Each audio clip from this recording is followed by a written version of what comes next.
Thank you for listening to this PodcastOne production. Available on Apple Podcasts and PodcastOne. Steve Austin Show is brought to you free today by our friends at betonline.ag. It's a great time to be a sports fan. With the NBA season in full swing, huge MMA fights on the horizon, and the football scene always keeping things interesting, now is the perfect time to take advantage of the sports betting action. Get in the mix at betonline.ag and use the promo code PodcastOne for your 50% welcome bonus. betonline.ag, your online sportsbook experts and exclusive partner of PodcastOne Sportsnet. The following program is a PodcastOne.com production. He started in a small town in Texas. Worked his ass off to become one of the most famous wrestlers of all time. We're going to take care of business tonight, and that's the bottom line. And now he's dominating the world of on-demand audio. And he's doing it for the working man. This is a damn good outlet for me to spew the bullshit off my brain. Yeah! This is Steve Austin Unleashed.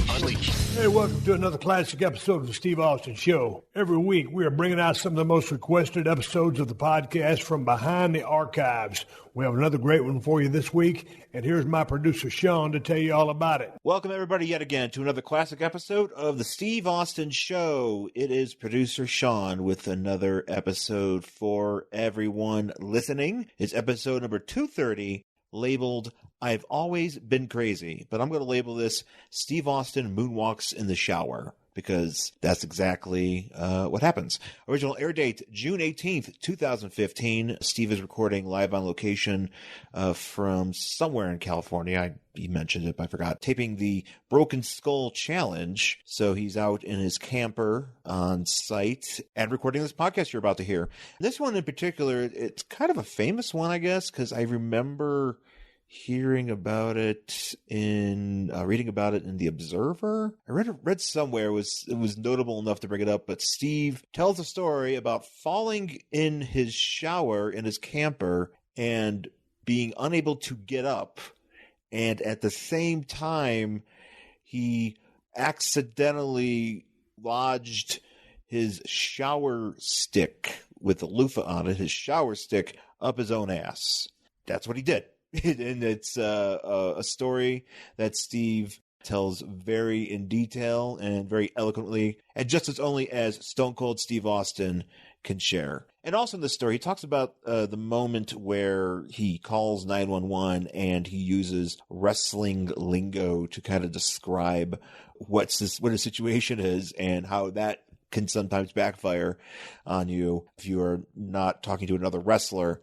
It's I often like to use the words shoot and promo in the context of how maybe Steve might use it, so I understand what he means here. And I'm not a wrestler, but I shouldn't be using those words like I am. However, it's pretty funny what happens with Steve. He'll tell you all about it. You guys are going to dig it. And also this episode, he answers a few questions that you guys send in at questions@steveaustinshow.com. And a few of them concern life advice and other things. So hope you guys enjoy this week's classic episode.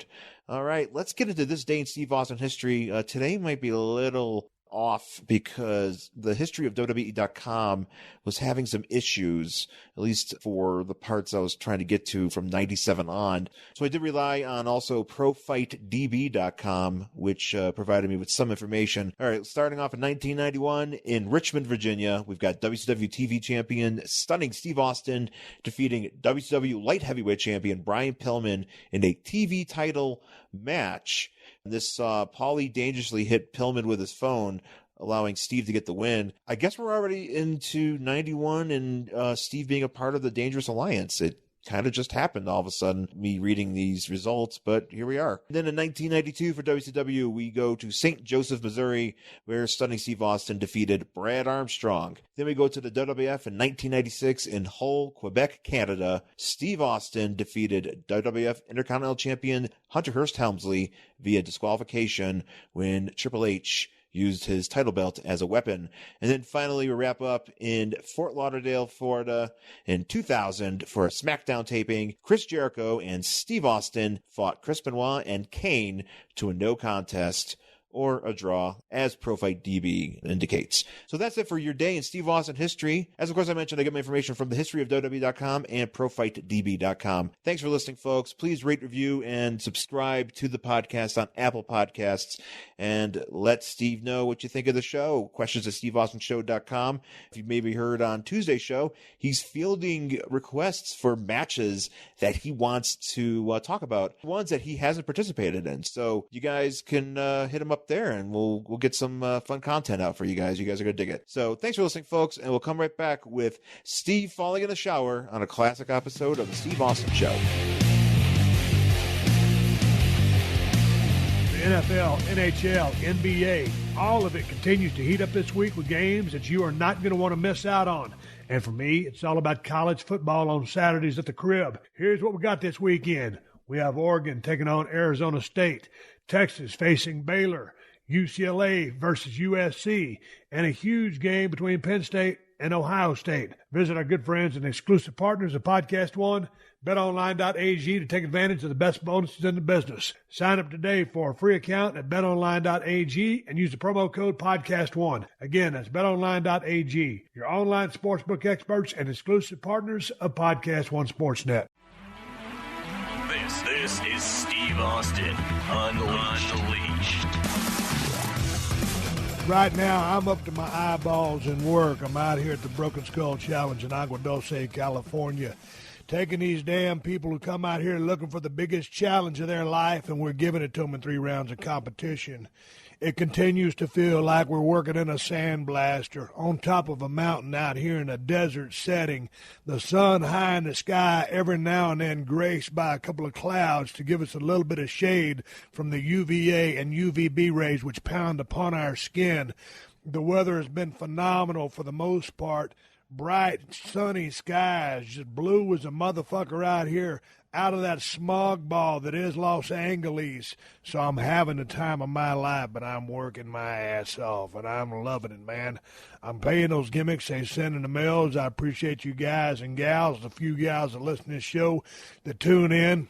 I appreciate you hitting the download button every time you hit it, and I appreciate you hitting that subscribe button. That way you get both shows, because I got a family-friendly show on Tuesday, but goddamn, we ain't family-friendly today because it's fucking Thursday, and you know what that means.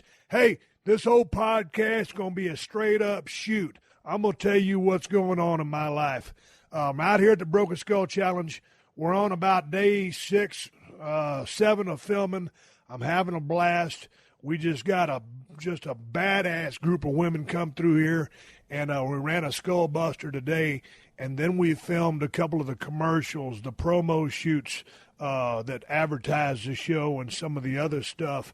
So we got all that accomplished, and then I had to do a little bit of tweaking on my mule and fix that thing up. It's running like a champ. I'm real happy with it. And I came back to my trailer, and the work day was over, but I hadn't got my cardio in yet. I got on my bicycle this morning, my little bike in here in the camper. I rode for about 8 minutes to get a little blood going, and then I went outside and started squatting. Now, I got up about 5 this morning, had 2 cups of coffee. Normally when I'm working out in my normal hours, if I ain't working, I like to get in the gym about 10, 11, probably is about good for me. I can go any time of day, but that's when I'm kind of most effective. I got a short attention span. If I don't get in there and pound them fucking weights, if I go in too late, man, I'm just distracted. Maybe I'm half fucking crazy. I don't know. I don't give a shit. I just know I'm real happy. So anyway, back to the story. I go outside, and all I got out here is a power rack, an Olympic bar, some plates, and 3 sets of dumbbells, 30, 50, and 70 pounds. And the task at hand was to train legs. So I get there, and I start off with a bar and a quarter on each side and do about 20 squats. I do about 2 sets of 20. So I take them quarters off, put on a 45, go through the paces, buck 35, a couple of sets. You got to understand, man, I'm not a morning person, and especially not at about, I think I probably started squatting really about 6 a.m., so I didn't think I was going to have a very good day. a $185, $225, $275, $295. I said, man, this shit's feeling pretty damn light. So I loaded up 315 on there and was working out some pretty easy sets of 5. And, you know, for you gym heads down there, if you're Mark Bell or someone like that over Super Training Gym, you think, fucking 315 for a guy your size, that ain't shit. Man, I'm telling you, I just really started squatting again, and so for so long I neglected my legs because of my knee issues, but I never really trained them. But back in the day, in my college days, I was a squat monster, and I was never really a guy that liked to go a whole lot of weight and just do singles and triples and stuff like that. I was more of a rep guy, you know, put on 455 and go 30 deep. But that, you know, that was back in my animal days. So all these years of neglecting the squat, I started really falling back in love with the movement. And I was surprised at how light 315 felt and that I was able to move the bar that easy. So I wasn't stove up. I'd kind of tweaked my lower back a few weeks ago. That thing's feeling real solid. And so I'm looking forward to my next squat session. And what I'm just going to keep doing is sticking with 315 until I can get 10 real easy reps out of it. And then I'll start jacking the weight up and heading for 365. And my goal is, I was talking to Vince McMahon last time I did that podcast with Paul Heyman. And every time I talk to Vince, we always talk about working out. And that son of a bitch is always stronger than me. I think I got him on the bench, but he's got me on the leg department because he's been squatting consistently ever since I've known him and before that. So I got my damn crosshairs set on his ass, and I'm going to out-squat him. And he's like, well, goddamn, Steve, you ought to be able to out-squat him. He's damn near 70 years old. Well, yeah, that's right, but I haven't squatted in about really consistently almost 20 years. So I was pretty fired up about my workout today, and then went on the job, ate my breakfast, had all my meals cooked. My wife cooks all my turkey patties for me, and had a great day at work. Come back, I had to get that cardio session in on my bike. So I got 20 good minutes in of just kind of on-off high intensity and just sitting to a good pace, and then got in the shower and shaved. And came out. Before I came out, before I'd taken that shower, I'd eaten my turkey patties and a baked potato. And, man, I've been out here for going on, this is my second week of shooting, and I never bought a fly swatter. Man, out here in Agua Dulce, California, everybody owns horses. And so I got about 5 flies in my trailer right now, just regular flies. And I got about 2 horse flies. I mean, these motherfuckers are big. If I catch one of these cocksuckers, I could put a saddle on that motherfucker and ride it up and down the goddamn pasture here. Hell, fuck that ram charger. If I catch one of these horse flies, I'm going to saddle that motherfucker up, and I'm going to ride it down the damn road to the contestants. I'll say, welcome to the Broken Skull Ranch. So, goddamn, if you hear me, I got a towel right here on my fucking table, and I've been meaning to get down to the hardware store and buy a damn fly swatter, but I hadn't had time to.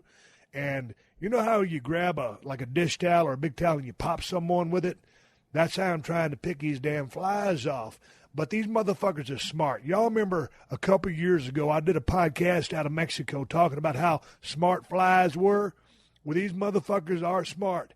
Every time I get ready to bust one in the ass with that damn towel, they land on something valuable or something that's very easy to break, something very delicate. A while ago, I had my crosshairs on a big old horsefly, and he lands right square in the middle of my prize Pearl Beer neon clock. He knew that I wasn't going to take a chance to bust that glass. So I was sitting there trying to, shoo him away a little bit, because there's no way I was going to take a chance on busting that clock. So then I follow him into the damn bedroom, and I've got this big makeup mirror with those big kind of style light bulbs all around it so you can see when you're getting ready, because this is like a movie trailer, whatever you call it. And, man, that motherfucker landed on one of them light bulbs. And I was like, man, if you get your ass off there, I am going to bust you. So anyway, I'm trying to chase these fucking flies around. Tomorrow on my break, I'm going to haul ass into the hardware store, and I'm going to buy me a whole plethora of fly swatters, and I'm going to start beating these motherfuckers up. I'm telling you what, if this horsefly comes over, you're going to hear a goddamn ruckus, because I ain't even fucking around, man. I did this stuff last year, and I'm a pretty clean guy. Now, if you came here and saw my trailer right now, you would be flabbergasted at how fucked up and dirty it is. It's pretty bad. I had a couple of changes of clothing today because I went from challenge mode, skullbuster mode, to shooting those promo modes, so I went through about 4 sets of clothes. Man, I hate doing that. I hate changing too many clothes. So anyway, I got to get a fly swatter, folks. I'm going to get on to your questions here in a minute. I told you there's going to be a Q&A, and you guys sent me your questions, so I'm going to answer your questions, but I'm just going to finish up about these flies. I'm telling you, something's going to happen, and if it does, there's going to be a damn ruckus, because it's either going to be these flies, and they can take the window, or they can take the stairs. But somebody's got to go. This trailer is not big enough for the both of us. And, you know, if I got to do what I got to do, then that's what I'm going to do it. And that means while I'm filming this award-winning podcast that a couple of flies have to die, then it is what it is. For all you fly lovers out there, understand me when I say a man's got to do what a man's got to do. I'm trying to pay my bills with this podcast, and if I got flies in here fucking me up, there ain't no way I can deliver you guys an award-winning podcast in the process. Now I got to tell you my shower story. About a while ago, I got in a damn shower, and when I first started filming out here, I forgot how dusty, dry, and fucked up it gets out here. Well, I didn't forget, and I just came unprepared. So when I first came out here, you know, I bought me some body soap, kind that you just squirt out of a little gimmick bottle, and I got a regular bar of soap. And when you get in this trailer, this big fancy high-dollar trailer, I love it. I could live in this motherfucker. As a single guy, because my wife ain't here, as a single guy, you don't need nothing more than this. I got a living room with a big-ass TV on right now. I'm watching the Golden State Warriors beat the Cleveland Cavaliers. And it's got a little workstation over there. And there's your kitchen. I'm sitting at the damn buffet. I'm sitting at the booth table, refrigerator, half bathroom, and there's a door outside, and then there's a back bedroom. And that's all you need for a guy, for one person. This motherfucker might be, I don't know, 300 square foot. If it might be less than that, 200 square feet. I don't know what the fuck it is. But it's big enough for me to live in if I didn't have a damn family and a couple dogs. So I get in this shower, and as nice as this trailer is, in the shower, there ain't no damn soap dish to put your soap or a hook to put all your shit. And the thing about it is, I didn't have nothing to begin with. All I had was that squirt bottle of soap and a bar of soap. And normally, because when I'm in the shower at home in Marina Del Rey and I'm not dirty as fuck, I just squirt the soap in my hands and wash my body with my hands because I'm a guy. And I had stopped using the scrubber and a stick a while back just because I got tired of it. Well, out here, you've got to have something other than your hand to scrub with because, like I said, when the wind's blowing and it's so dusty, you get all this shit all over your shins and your calves and your legs and all over your body, really, but really on your legs. So you got to have something other than your hand to put more pressure. And for a better scrubbing surface, something that's rougher than the bottom of your hand. I got calluses and shit like that from working out. But you need something to scrub that dirt off. And I don't like to use rags because out here, I ain't got no time for no rags. You know, and if you use one, they get all fucked up and dirty and everything. So I went to the damn store, and I was trying to find a body scrubber. But out here in Agua Dulce, they just got a really good grocery store, but they ain't no scrubbers. And they didn't have a disc scrubber either. And I was real surprised when they didn't have a disc scrubber. So I said, dude, you've got to have something to scrub your body. So I just bought a pack of regular sponges. And that's what I used for the first week.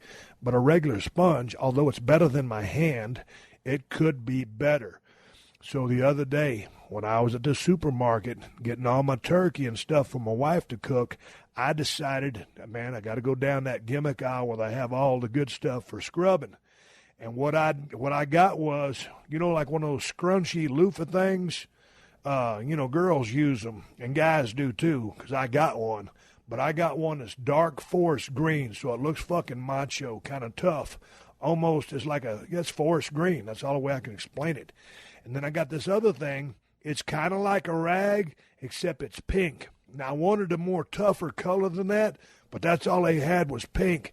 And it's kind of like a loofah rag or something like that. And I haven't used it yet, but it's laying on the bottom of the floor of the shower because I'm looking at the picture of it. And then I got a mitt, a scrubbing mitt. Y'all seen like a mitten that you put on your hands when it's cold outside? It's like a glove with no fingers, except this is a mitt without a thumb hole. You stick your hand in the end of this thing, and then you use it to scrub your body. And then I got a badass scrubber on a stick, except this is just basically one of those loofah scrubbers like I just described in forest green, except it's attached to about an 18-inch stick. And that thing is premier, man. You talk about a good piece of wood. Man, I get that thing and I squirt that soap on there and I scrub my back all between my shoulder blades. And then I'm really able to just barely bend down and just scrub the fuck out of my shins and my calves and all that. So I'm real impressed with that damn loofah gimmick on a stick. And it's got a little leather string tied onto the end of it if you were to hang it on a hook. Problem is, ain't no hook in this goddamn shower. So I got it all sitting there on the floor. Well, it's sitting on the floor now, but here's what happened. I was taking a shower earlier, and I got my Bose Bluetooth speaker in there, and I got it propped up on the towel rack so I can hear it pretty good. And I got my iPhone. Now, my iPhone has got about a 5-foot charge cord, so I got it plugged in, I'm charging it, and I kind of got it resting on the lid of the toilet because I closed the lid to the toilet. So it's within striking distance if I'm getting an important phone call or something like that. So I'm in there taking a shower, and a Michael Jackson song comes on the Pandora radio because I was listening to Michael Jackson radio. So, man, all of a sudden, man, it's Beat It. And if you ever remember that video from back in the day when Michael Jackson, he's one of the best dancers of all time. He's one of the best singers of all time. He's one of the greatest entertainers of all time. There's only one Michael Jackson. So, man, the song hits, and I'm like, man, and here's the thing. At the time when I was in the shower, I was using that little glove and only got one glove. So I was thinking like, man, I'm just like Michael Jackson.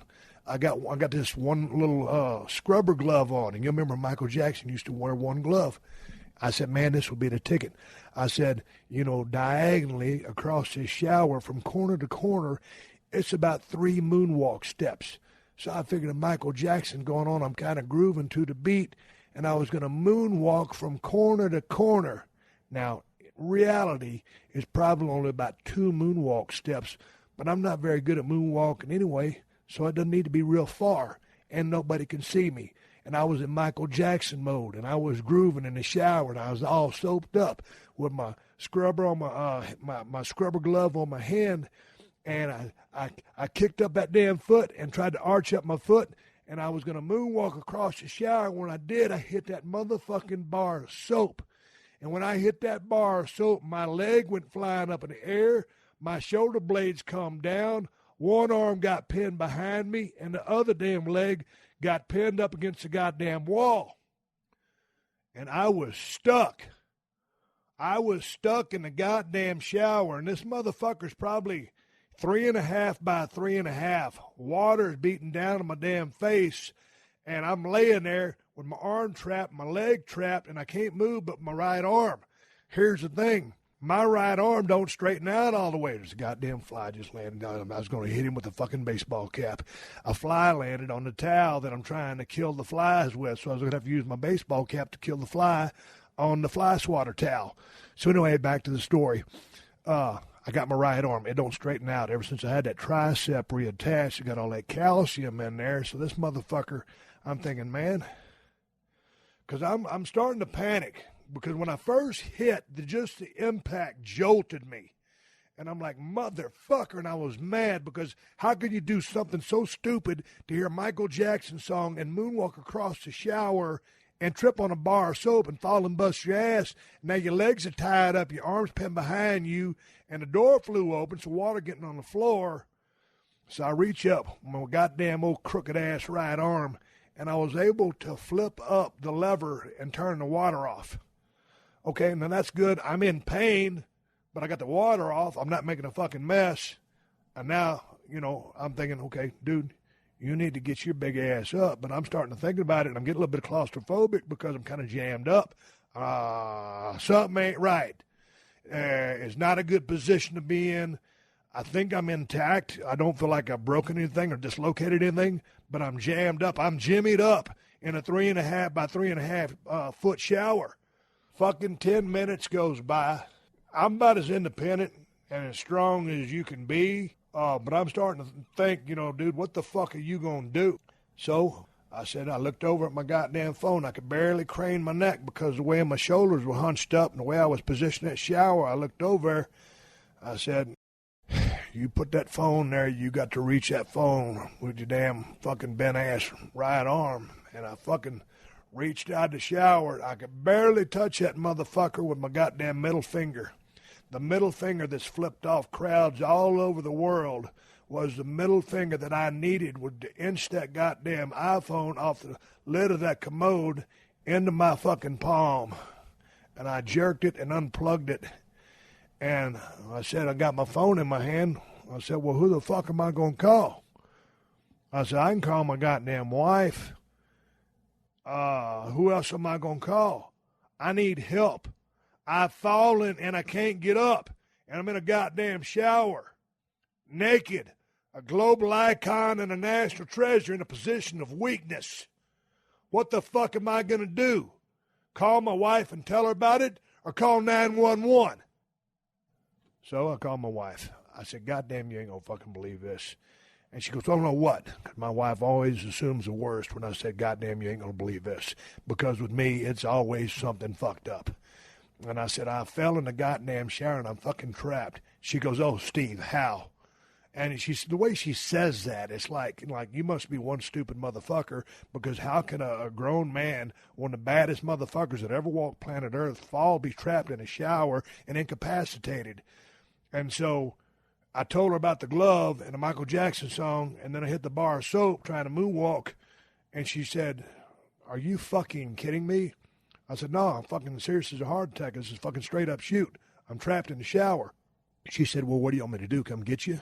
And I started thinking about it, and I'm like, well, what do you fucking do? I'm a fucking 50-year-old man, fell in the shower, I'm trapped, I can't get up.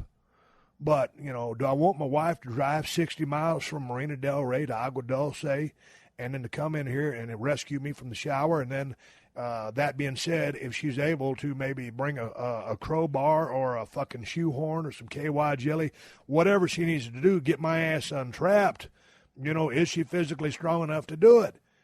And do I want to put her through the trouble of loading up Hershey and Moolah, and Shona has to stay at the house because she don't like to get in cars? And I said, you know what? I thought about calling the guy that drives the water truck out here, because me and him turned into to be friends when he comes out here. And I said, man, I've known this dude for a while. We've been filming out here 3 seasons. I could call him. But I said, man, I'm kind of in a compromising position, being in the way that I am. So maybe I might need somebody to keep this shit on the down low and have some professional assistance. So I told my wife, I said, well, fuck, I guess I'm going to call 911. And she goes, oh, Steve, you can't call 911. I said, well, what the fuck am I going to do? I said, I'm trapped in the shower. I said, my legs are going numb. My goddamn neck's hurting me. And now it's getting hard to swallow because I'm just all fucked up. And I can't, my other arm is trapped up behind me. It's the goddamnest thing you ever saw, and it's a straight up shoot. So I said, I got to call 911. I said, I'll call you back. And so I said, I called 911, and the dude said, all right, 911 emergency, how can I help you? I said, I've fallen and I can't get up. And he says, is this some kind of joke? I said, no, I sound just like a commercial, but it's a straight up shoot. I'm in a camper. I'm out here on a location. I tripped in the shower, and I fell, and I'm jammed up against the walls, and my legs are trapped underneath me. One of my arms is trapped underneath me, and I can't get up. And the dude said, well, how did you fall in the shower? And I said, dude, I just fell, because I'm not going to sit there and explain to the dude that I got one glove on like Michael Jackson. I'm on a moonwalk, and I slipped on a bar of soap. Because he's not going to believe me. He's going to think I'm ribbing, and he's not going to come help me out. And I just said, dude, it's a long story. This is a legit call. I, for a shoot, fell in the shower. And he goes, someone shot at you? Sir, is there gunfire over there? And I said, no, there ain't no gunfire over there, dude. I'm just talking in wrestler talk.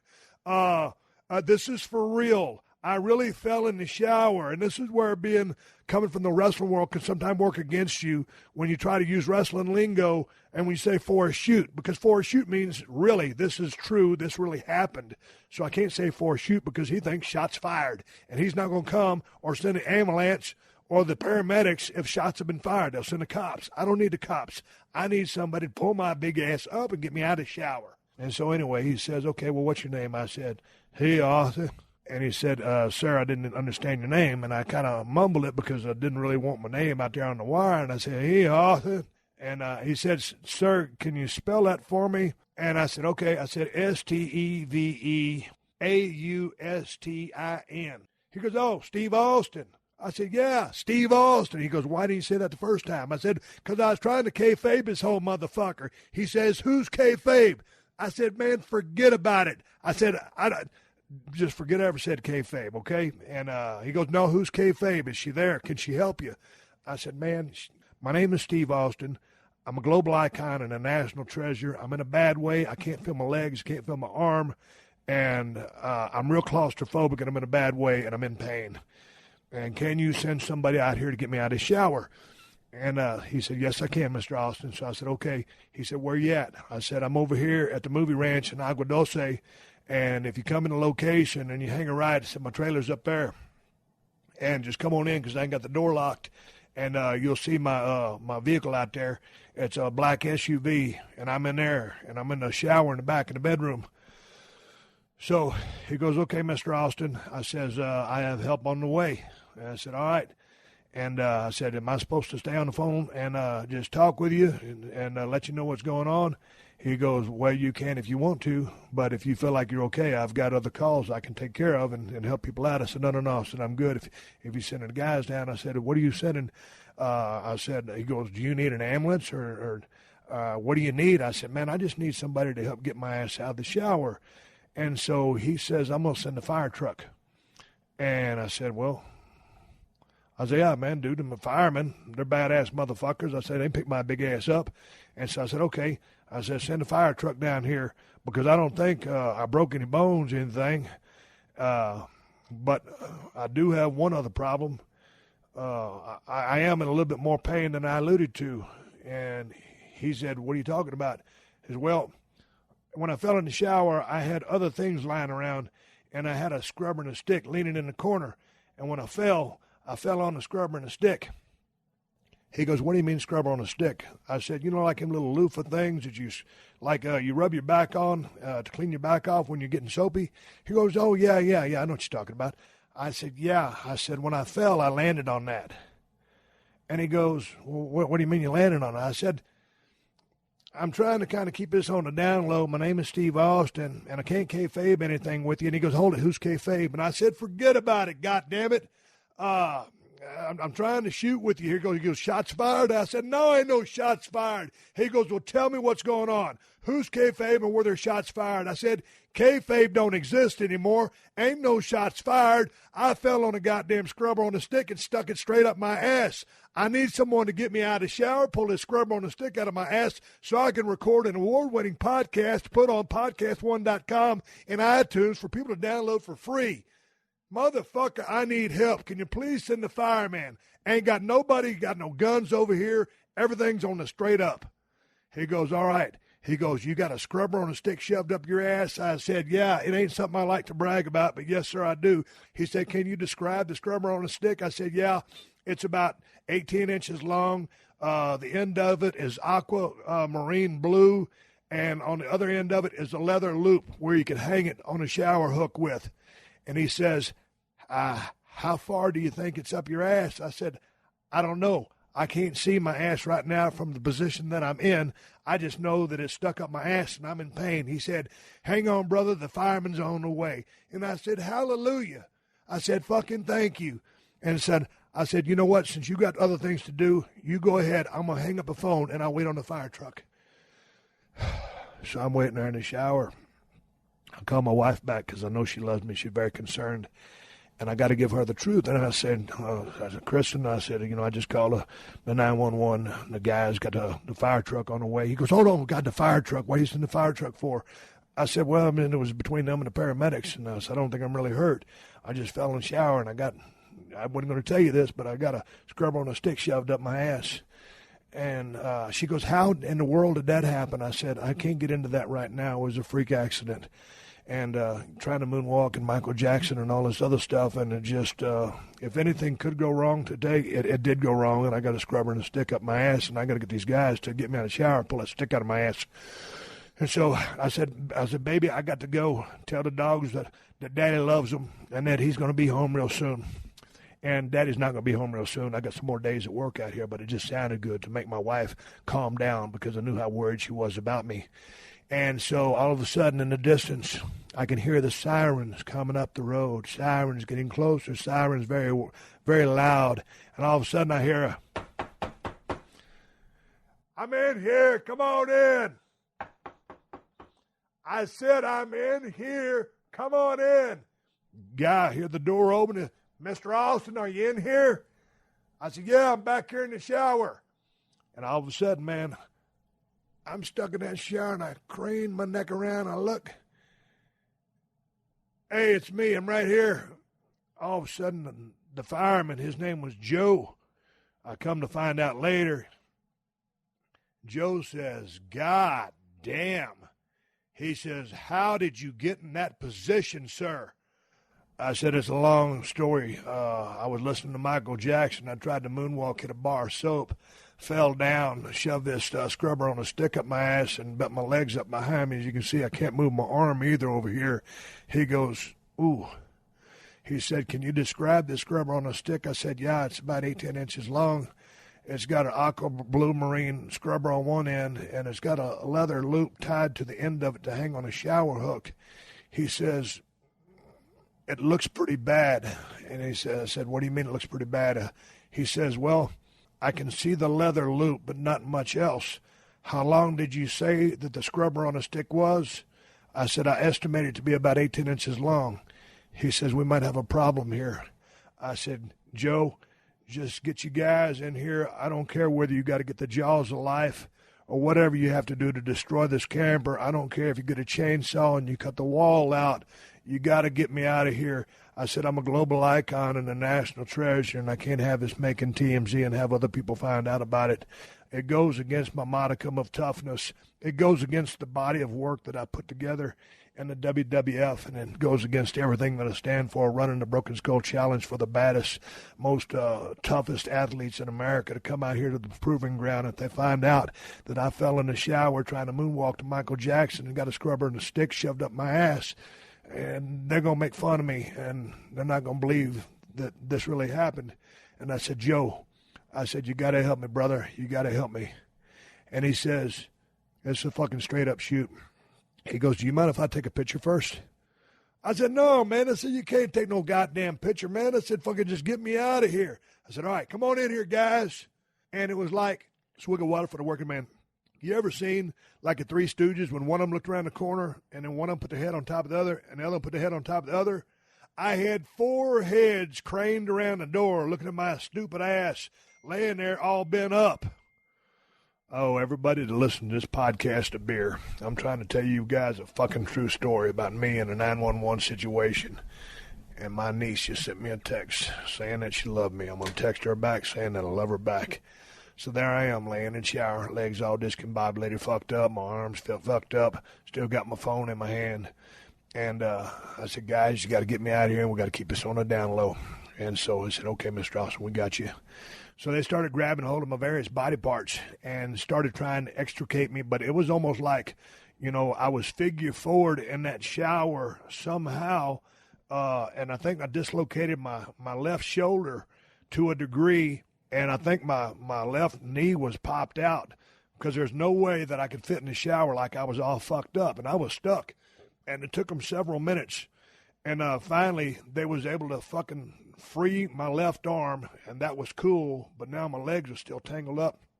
And I got this stick up my ass. And so finally, they pulled me by the armpits and grabbed me under the armpits. Here's what they did. They put a towel underneath each armpit. And each guy, you know, like you're dragging something. And that's how they, with 2 towels and 1 guy on each towel underneath the armpit. and I held my hands, my arms down at the sides so they wouldn't flop up.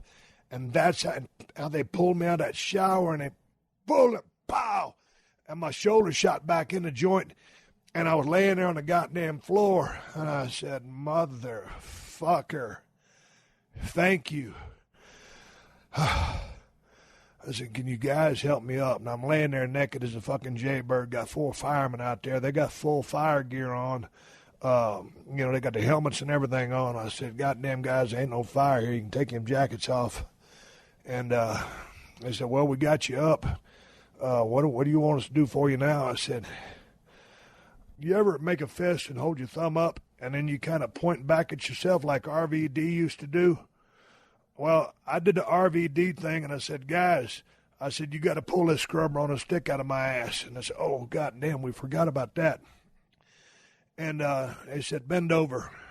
And this is a true story, and I'm embarrassed to talk about this, but I'm not in a position to pull a scrubber on a stick out of my ass because it was wedged up there pretty good. And it was so far in, I think it kind of wedged between maybe my short ribs, my gallbladder, and my spleen, and probably resting across the front side of my liver.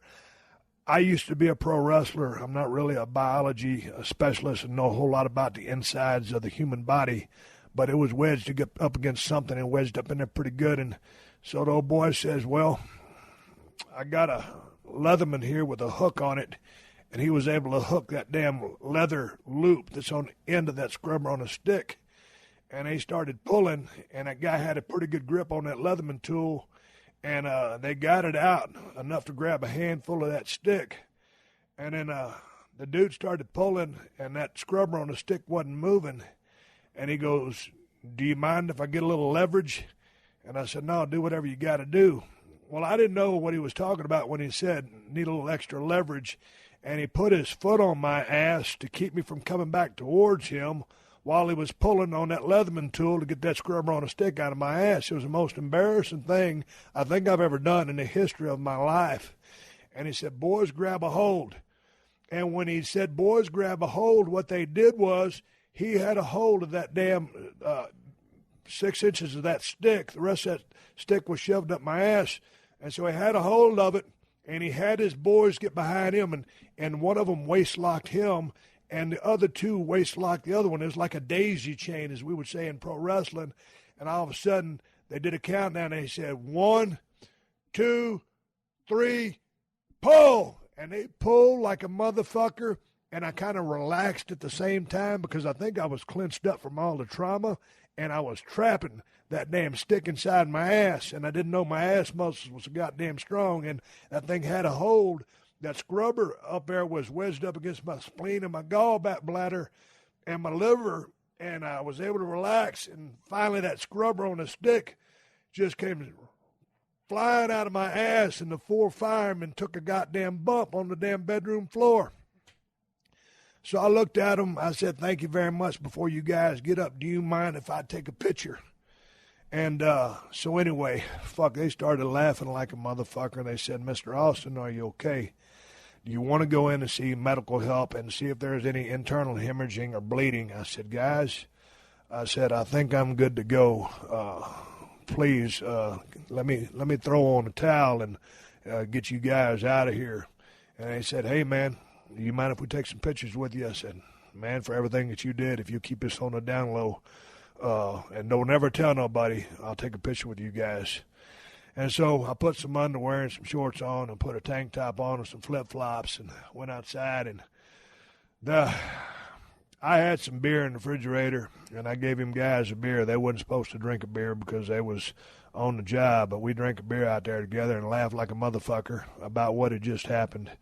And I said, guys, please do not ever tell anybody about this story. And then the one guy says, well, Steve, you got a podcast, don't you? I said, yeah, I got a podcast. Why? He goes, because I listen to it.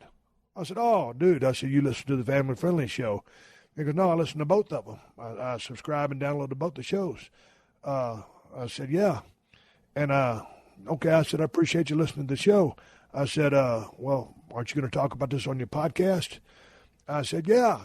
I mean, I can talk about it on my podcast because nobody listens to the show. But if you guys spread the word, then everybody will know. And then it'll be kind of an embarrassing situation. So anyway, those guys, because they're so professional and they're Aguadulce's finest, and I appreciate their help, they promised not to tell anybody. And the only reason I'm telling this story to you guys here on the podcast is because I'm out here doing this story for the working man, and I'm out here working my ass off myself. That's a straight-up shoot story. I'm okay. I recovered fully. I'm back on my feet.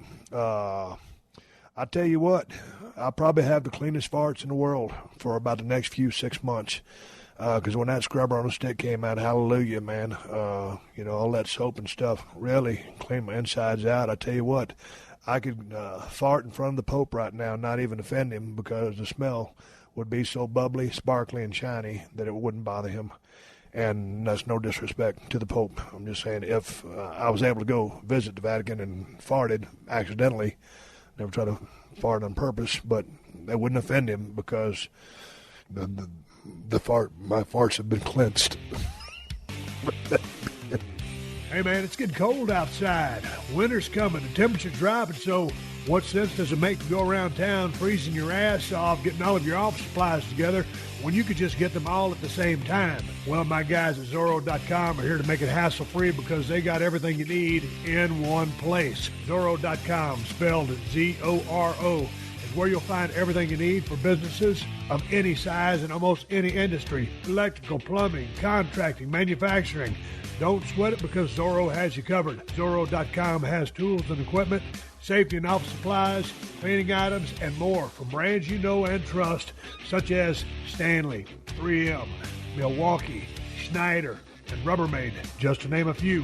Zorro.com offers amazing customer service from real people based in the U.S. And you'll dig the fast, free shipping on orders of $50 or more. Just for listeners of the Steve Austin Show, visit Zorro.com/Austin to sign up for Z-Mail and get 15% off your first order. Again, that's Zorro.com/Austin for 50% off your first order. Zorro.com/Austin. Get it all in one place. An autopsy not only reveals how a person died, but how they lived. I'm Dr. Michael Hunter.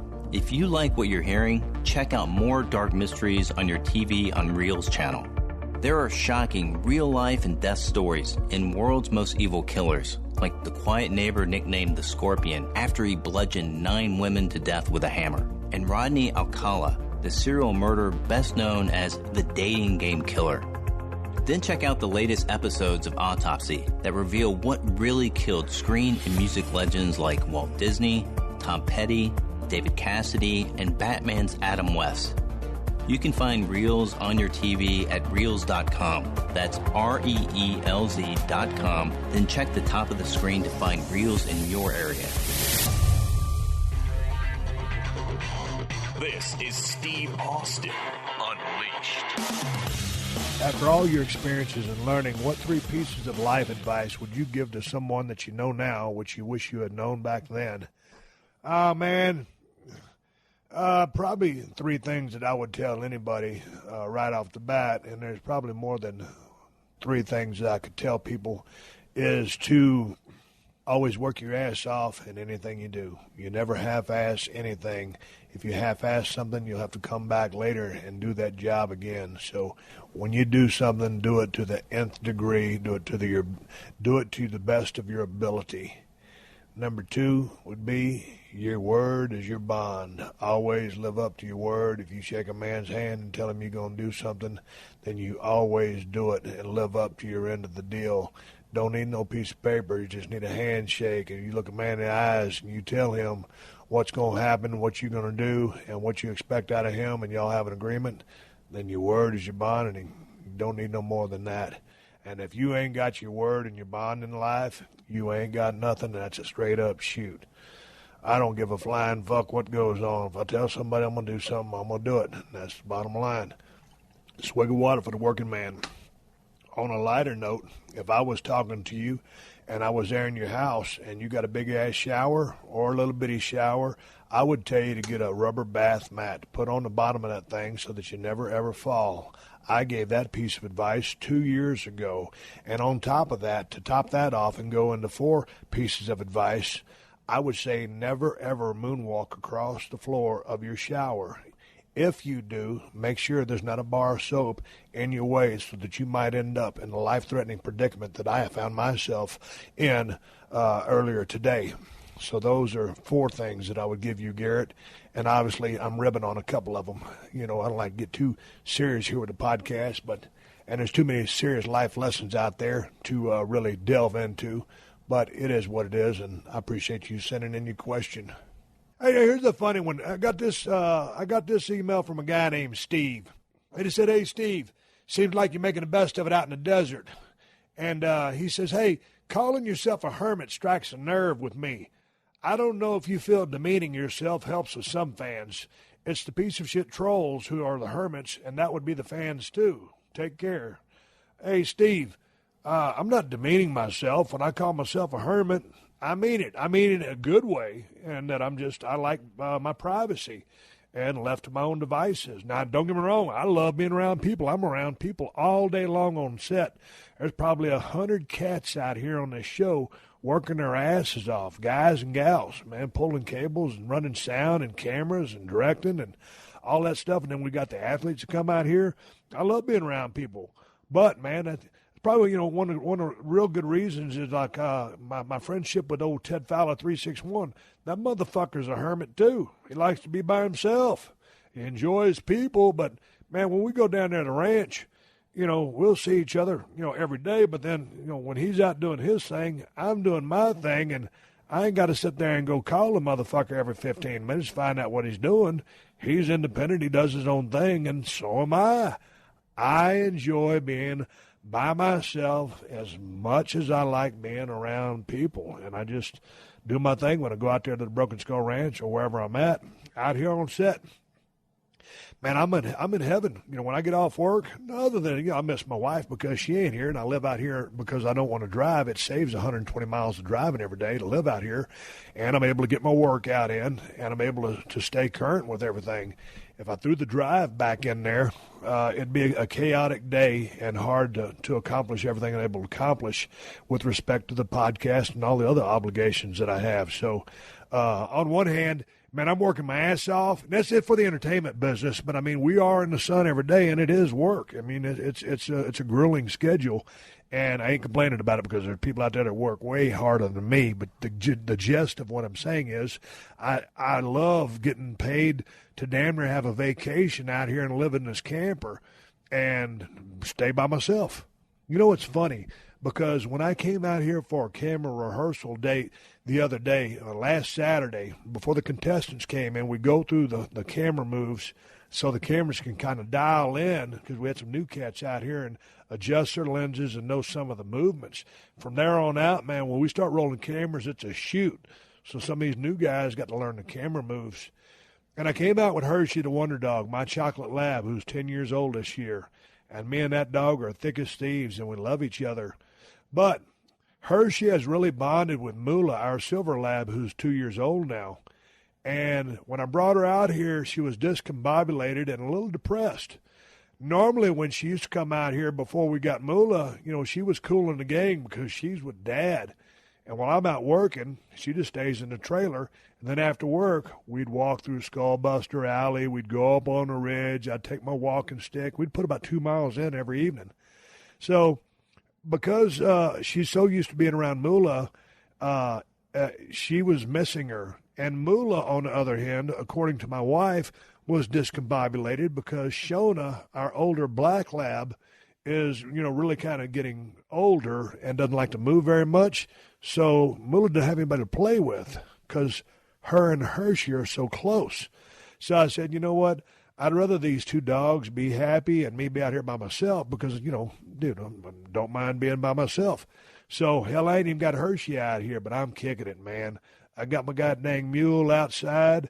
I didn't take my ride on the ridge today because I wanted to cut this podcast, and I slipped in the shower and got a brush stuck up my ass. But nonetheless, I had to get my work done, and I got a full schedule going here, and it is what it is. So, Steve, when I call myself a hermit, I'm not demeaning myself. I'm not knocking myself.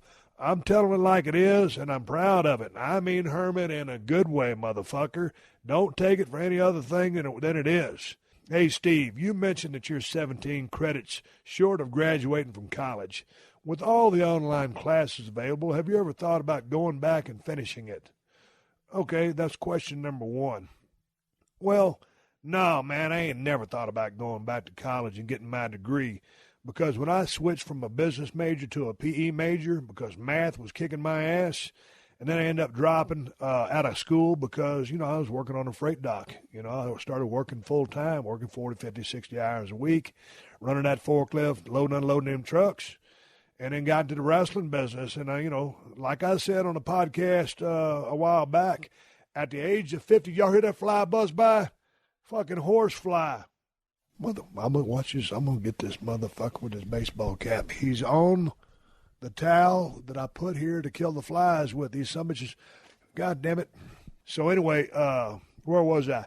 So anyway, going back to the college thing, man, at 50, I'm into reality, and the reality is a degree ain't going to make a hill of beans to me. I don't need it. It's not a pride thing. I'm not interested in it. I don't need to prove anything to myself. It's not going to give me any more sense of accomplishment. Could I look back and say, oh, yeah, I'm proud of graduating from college. It's something I never did. I don't give a fuck. I don't care. Now, here's something to you young listeners that might be listening to the show.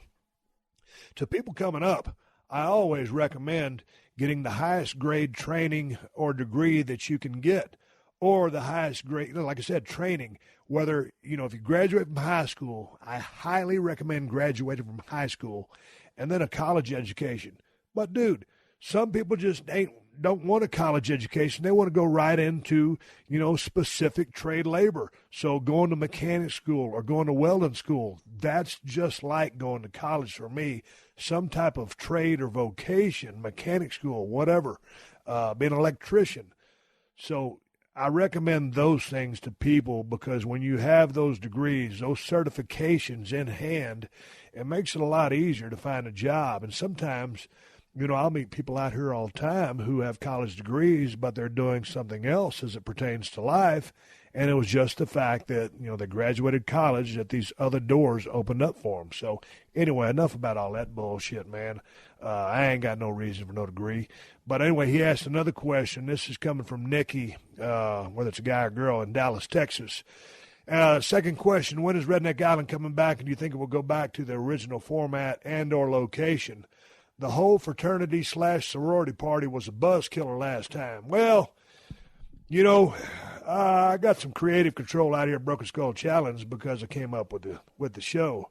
Now, Redneck Island is a show I host. I thought it got a little cattywampus, be quite frank with you.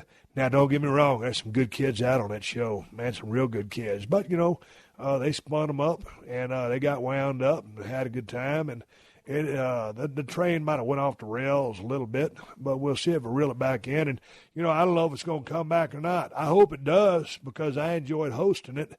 I don't know if you can go back to the original format, but I liked the format when it started off. I just thought they just spun it a little too hard and tried to be, too much like Party Down South.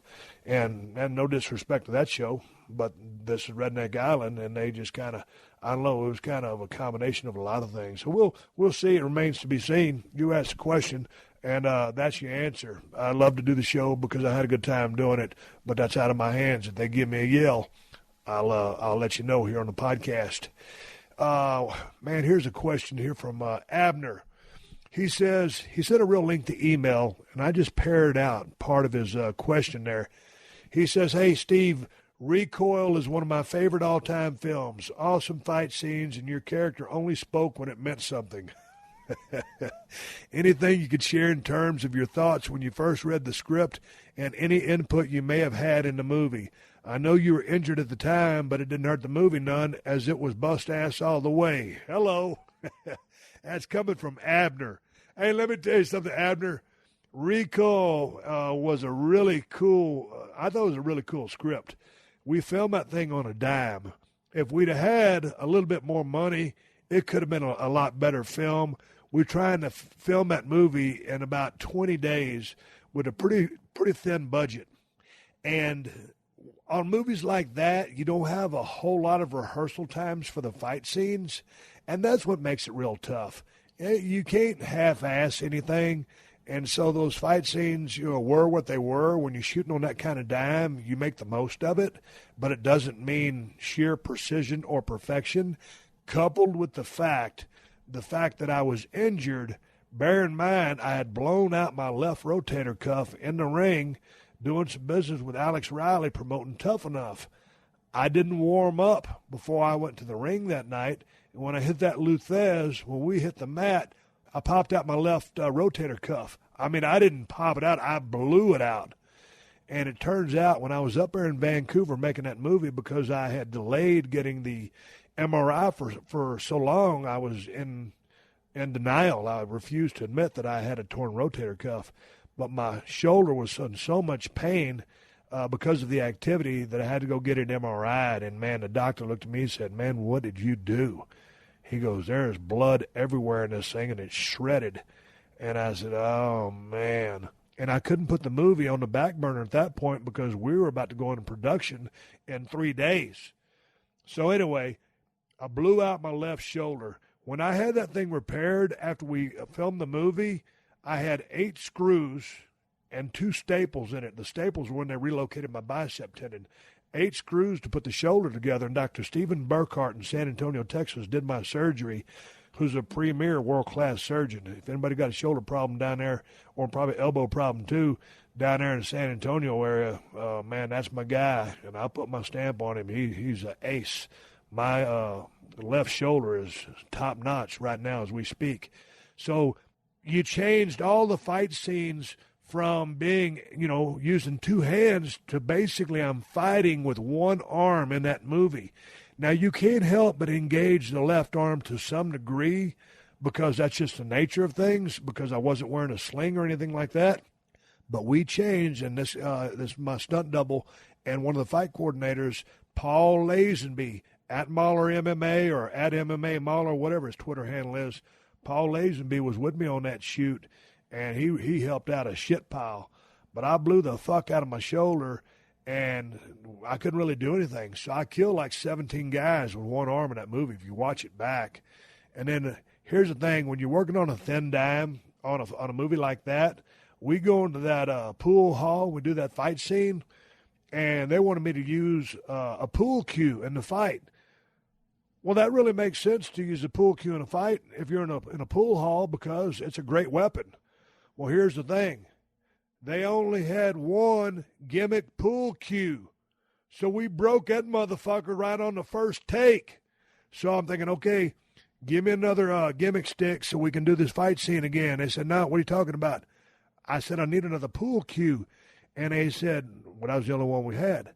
I said, "You booked all these bust-ass fights in this pool hall, and we got 1 gimmick pool stick?" And I'm fucking livid. My shoulder's in pain, blowed out rotator cuff. I'm going to work, but all we got is 1 fucking gimmick pool cue. So then what we had to do was use a real pool stick. So I'm hitting these dudes in the fight, and I'm trying to take care of them. But I don't know how many people I busted with that wooden pool stick because it was a shooting stick. We didn't have a goddamn fake one. So there was a lot of problems going into that, Abner. It was a cool movie in theory. When you said my character doesn't speak much, only when spoken to it meant something, yeah, you got a pretty good point there. But, I ain't been the best at trying to really do characters in movies, and I don't like remembering dialogue. So, I'm enjoying that's why I really enjoy the reality television that I do so much, because I ain't got to remember nothing. It's just shooting and interacting with people. But I appreciate the email, and that's the story behind that movie, blowed out rotator cuff and no fake gimmick sticks, and guys taking a lot of beatings. And I tell you what, when I got a business of pro wrestling, I stopped eating pain pills. and I only took a couple of pain pills whenever I needed them anyway. I was never a guy that really got hooked on those. I was in the drinking crowd. So, but during the filming of that movie, mister, I was firing down them fucking Vicodin extra strengths because I had to. And if it wasn't for them damn things, I wouldn't have made it through that movie because my shoulder was about to fall off. We were shooting the final scene on the final day, and we were out on the sidewalk, and it was my character and, goddamn, I cannot remember that guy's name. And the guy said, "Can you just do one move to this guy?" And I had my left hand stuck in my pocket because that's how bad my shoulder hurt. I couldn't hold it up. And if you guys remember a couple of podcasts ago, when we did the WWE, the story of the world's most famous superstar, whatever that WWE video was, they came to the ranch right after I had my shoulder surgically repaired, and I wasn't even supposed to be out of my sling yet. And if you go back and you watch that greatest superstar that ever lived, whatever the name of that DVD is, watch my left arm. It's either hanging at my side or it's in my pocket, or we're on that buggy and I'm just driving around. But if you look and you can see how atrophied my shoulder is and how skinny I am, it's because I hadn't touched a weight. So we were right there in recoil on the final scene of the final day, and that guy wanted me to do something to the dude. And he said, "Can you do this?" And normally I'm a guy who can do anything, and I will do anything it takes to get the job done right. And that was one of those times where I just had to say no. I looked at that motherfucker, and I didn't yell at him. He says, "Can you do this?" And I was looking down, and I just kind of glanced up, and I looked at him, and it was kind of with that death stare, and I just said, "No."